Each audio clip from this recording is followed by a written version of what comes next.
While I put in additional hours to save for our new home, my wife has been covertly seeing her high school love. I never imagined writing a post like this. After 3 years of marriage, my wife Annie, who is 27F, and I, who are 28M, have been together for 6 years.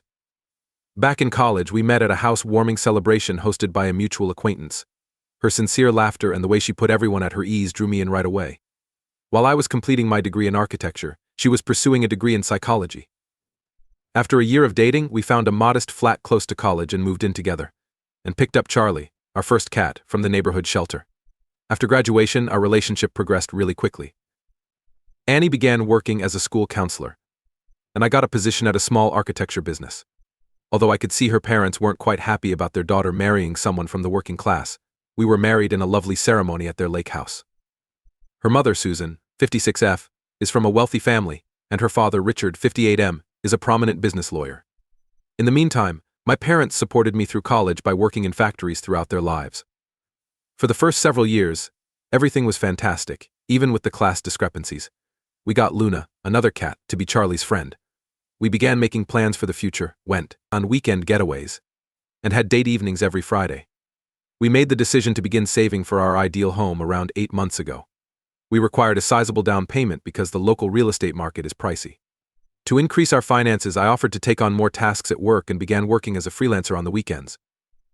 Annie appeared less excited about this concept than I had anticipated, but she acknowledged that it was a good one. About 3 months ago, the issue began. Annie started behaving strangely around her phone, not because we snooped, but because we had nothing to conceal. We have always known one another's passwords. Annie actually proposed this as a means of fostering trust when we first started dating, claiming that she had always been troubled by her ex's secrecy over his phone. She started carrying her phone everywhere, even the loo, after changing her password recently. I made an effort not to worry too much about it until my 29-year-old closest buddy Tyler phoned me last week. Tyler and I have been friends since middle school, so we have a long history together. And he served as my wedding's best man. He noticed Annie in a downtown cafe eating lunch with her 28-year-old high school sweetheart, Kevin.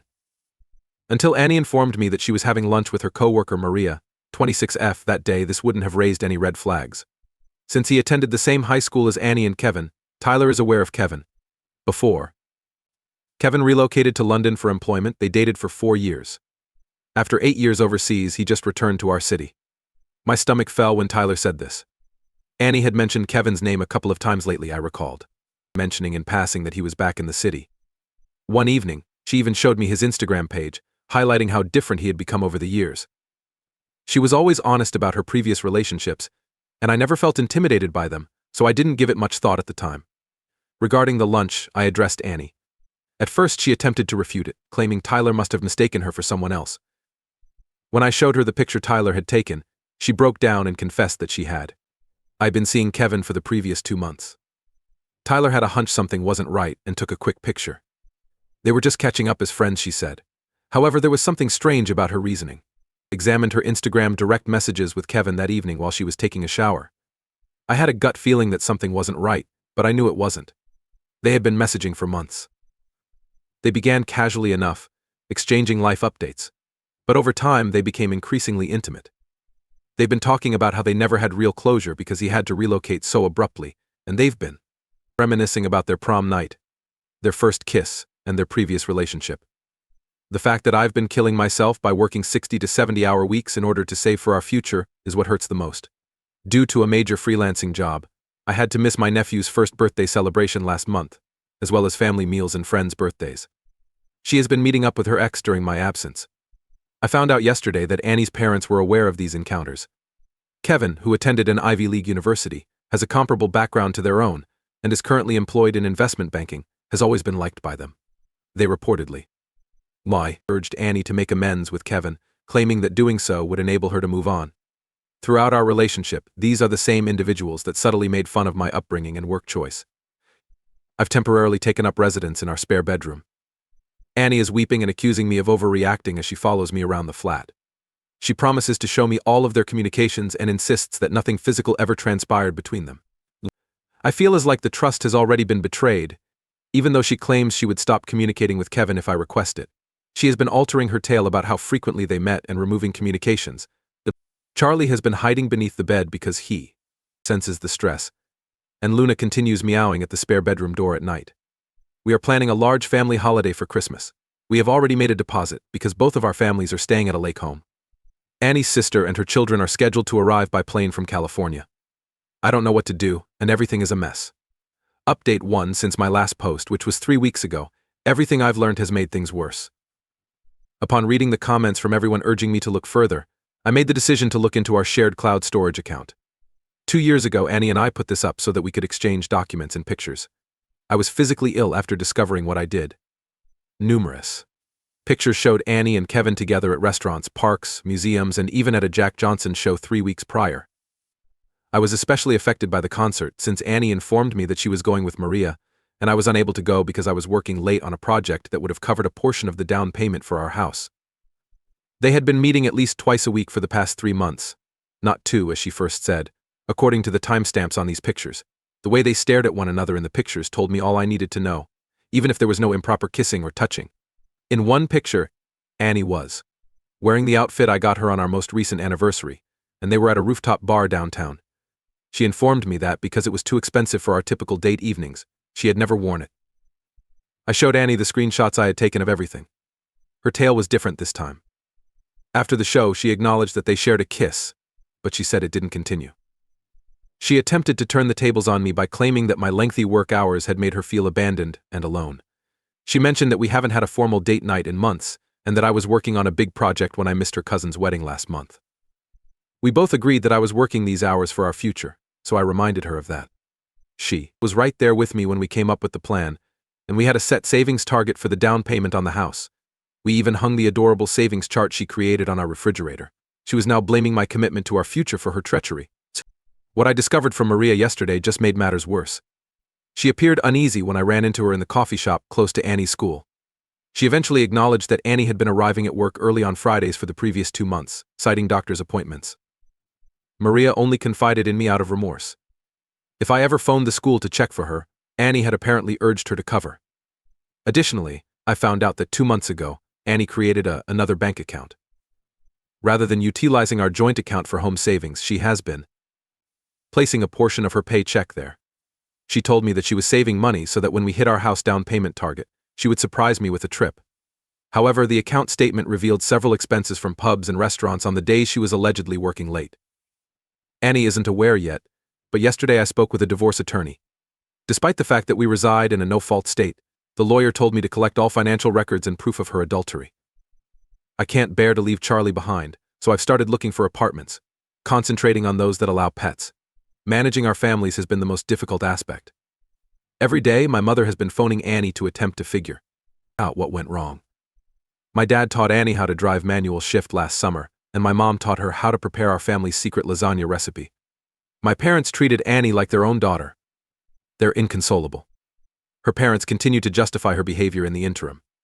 Susan, her mother, suggested that we attempt marriage counseling when she contacted me yesterday. She had the audacity to suggest that this may not have occurred if I had dedicated more time to fostering my marriage and less time to working. This is from the woman who has disparaged my work and salary for the past 3 years. Annie is always trying to get me to make amends. She gave me the message in which she informed Kevin that they could no longer meet and removed him from all of her social media accounts.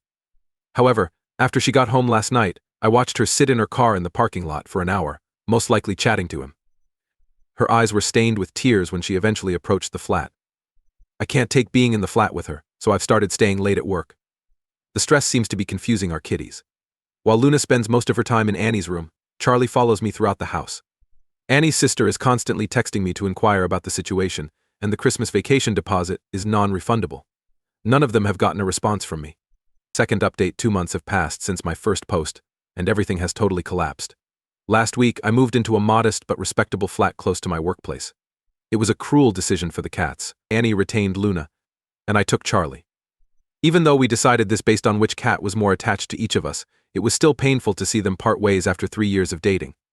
However, that isn't even the most significant improvement. Rachel, a 27-year-old lady, sent me a message on LinkedIn last Thursday. She identified herself as the wife of Kevin. You read correctly, Kevin is married. Annie had been misled by him about his divorce.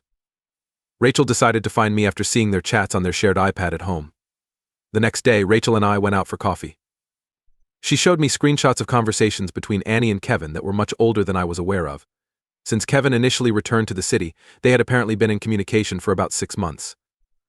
The communications verified that they had been physically assaulted several times and were rather graphic. The specifics of their meetings were planned out, including hotel bookings on the days Annie claimed to be working late. Finding out that Kevin's office is located in the same building where Annie and I celebrated our anniversary with dinner 3 months prior just made me feel even more foolish.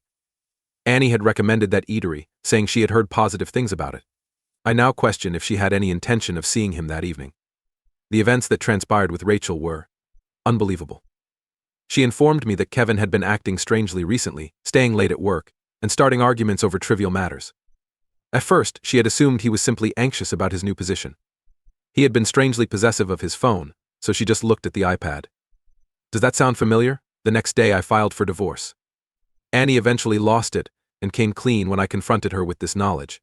For more over a month, they had been sharing a bed. At first, she said, she was unaware of Rachel, and when she did learn about her, Kevin told her that they had filed for divorce and that their marriage was finished. She vowed to tell me everything and break up with Kevin, but the way she has always been honest makes it hard to trust her anymore. The consequences have been enormous. In our social circle, Annie's flawless image has fallen apart. After discovering how she exploited them as a front for her affair, Maria and the majority of her coworkers have cut ties with her. She has been banned on social media by Tyler and his spouse. When she found out what had happened, even her younger sister, who had formerly looked up to her, canceled her Christmas visit. We never purchased the house, so that's the one bright spot. I've carefully placed the money I saved in my own account. Regarding everything, my company has been understanding. I even turned down my boss's offer of some time off. Through all of this, my escape has been at work. Since I can't sleep anyhow, I've begun going to the gym in the mornings before work. Charlie has done well, but the flat feels empty without Luna. Since the transfer, he has actually gotten more loving, as if he understands how much I need his presence. He also attempted to work out a shared parenting agreement for the animals, but I turned him down. It wouldn't be fair to keep moving kids between houses, and I can't stand seeing her on a daily basis. At last, her parents no longer call me. Richard really attempted to imply that Annie's affair was reasonable considering how much I worked the last time he phoned. In the middle of his speech, I hung up. I continue to be astounded by these people's entitlement. They are encouraging their daughter's worst behavior after raising her to think she was incapable of doing anything wrong. Update 3-4 months after my initial article. This will be my last update. Last week, the divorce was finalized. Additionally, he attempted to seize a portion of my house funds, claiming that since we were married when I earned them, they belonged to us as a couple. My attorney effectively said that they were my own profits from the overtime I put in the same hours she spent with Kevin. I retained my savings once the court gave his approval. Unexpectedly, the whole Kevin and Rachel issue blew apart. Because Kevin had been using work resources to support the affair, Rachel reported him to their firm's human resources department, in addition to filing for divorce. It seems that he paid for several of their hotel stays with his company credit card. Last month, he was sacked. After learning about the situation, the administration rejected Annie's attempt to recruit him as a guidance counselor at her school. He had some counseling expertise from London. Annie's idyllic existence has quickly fallen apart. Due to her inability to pay rent on her counselor wage, she was forced to return to living with her parents. Less than 3 weeks passed during the time Kevin lived with her. I've heard from mutual acquaintances that they got into a heated argument when Annie found out he was still attempting to mend his relationship with Rachel. After moving out, he reportedly headed to Seattle to live with his brother. Last month, Luna fell ill. Annie was unable to pay the veterinary fees, so she contacted me in tears. I paid for the therapy because, in spite of everything, I couldn't let Luna suffer. She is currently recovering from what was only a serious kidney illness. I met Annie in the parking lot of the veterinarian's office when I dropped off the money. She seemed awful, as if she hadn't gotten any sleep in days. She attempted to give me a hug and apologize once more, but I simply turned to go. According to my former apartment's neighbor, Annie occasionally passes by my current residence. She hasn't made an attempt to get in touch with me personally, but I placed security cameras just in case. Last week, she did send a lengthy email expressing her regret for ruining the most important event in her life. I didn't answer. Charlie has adapted to our new home wonderfully. He likes it when my sister brings her kids here to play with him. At last, the flat feels like home. I removed all of the pictures and artwork Annie and I had purchased together and put them in place with fresh pieces I had purchased from neighborhood art fairs. I still chat to Rachel sometimes. She established a support group for those impacted by infidelity, and it has been helpful to me in processing some of the information, Next month, she will go to Chicago in search of a new beginning. When we said our goodbyes over coffee last week, I felt truly fine for the first time in months. I'm currently using the money I saved for the property to launch a small architectural practice. I already have a few potential clients lined up, and my employer has been helping me along the way. Although that's not the future I had in mind, it could be better. According to a communication I received yesterday from Annie's sister, Annie and Kevin are attempting to reconcile. It seems that they are searching for a flat together after he returned from Seattle. Since neither of her parents can qualify on their own, they are co-signing. To be honest, I no longer give a damn. Last week I changed my phone number and banned the majority of her family on social media. That's all. That concludes this tale. I am grateful to everyone who helped me get through this disaster. I would especially want to thank whoever advised putting security cameras because it improved my quality of sleep at night. Regarding this matter, I will not be providing any more updates.